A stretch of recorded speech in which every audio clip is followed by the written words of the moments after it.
যোনে গৰু খায় তাক আমি কোনো ভোট নিদিওঁ। আজি ছোৱালীগৰাকীৰ দেউতাক মাকে অকল গৰুৱে নাখায়, পাব্লিকক দেখা কৰি গৰু খায়। আমি কি হিন্দু নহয়? গান্ধীজীয়ে গো হত্যা বেন কৰিছিল। অসমত আইন আছে যে পাব্লিকক দেখুৱাই গৰু খাব নোৱাৰে। There is a law in Assam that in front of public গৰু খাব নোৱাৰে। য'ত হিন্দু মানুহ থাকে তাত গৰু খাব নোৱাৰে, আৰু গৰু খালে 3 বছৰ জেল হ'ব। ইমান টাইট আইন থকা স্বত্তেও তেওঁৰ মাকে কেনেকৈ গৰু খায়?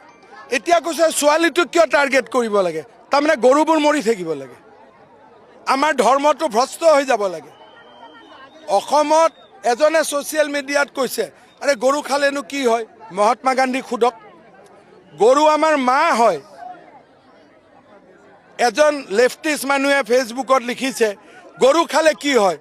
গৰুক যদি গৰু নাথাকিলেহেঁতেন আমাৰ পূৰ্বপুৰুষে গাখীৰো নাপালেহেঁতেন, খেতিও কৰিব নোৱাৰিলেহেঁতেন, আৰু সমাজখনেই নাথাকিলেহেঁতেন।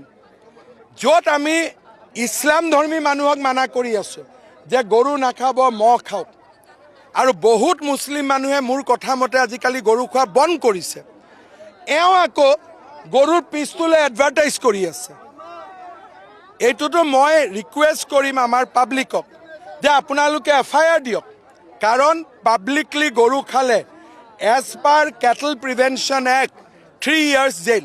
লুৰিণজ্যোতি গগৈয়ে এনেকুৱা কেণ্ডিডেট দি দিলে য'ত নেকি ৰাইজক দেখাই কৈ গৰু খায়। তাতকৈ ডাঙৰ কথা, গৰুটোতো আহিব।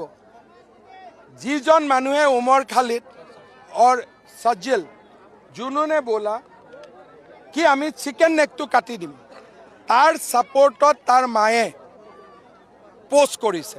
मोर जदि मा देउताई करिलेहेतेन, मइतो अखमिया, मैं आजिए कि डिक्लेयर करिलेतेन एओ मोर मा बाबा নহয়।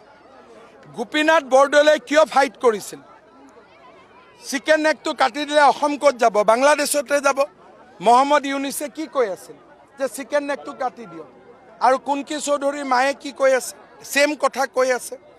ইয়াৰ বাবে মই তেওঁলোকক দোষ নিদিওঁ, মই দোষ দিওঁ লুৰিণজ্যোতি গগৈ। 856জন শ্বহীদৰ কেঁচা তেজক তেওঁ উপলুঙা কৰি আজি এনেকুৱা এটা কেৰেক্টাৰক পাৰ্টি টিকট দিছে, ৰাইজে বিচাৰ কৰি।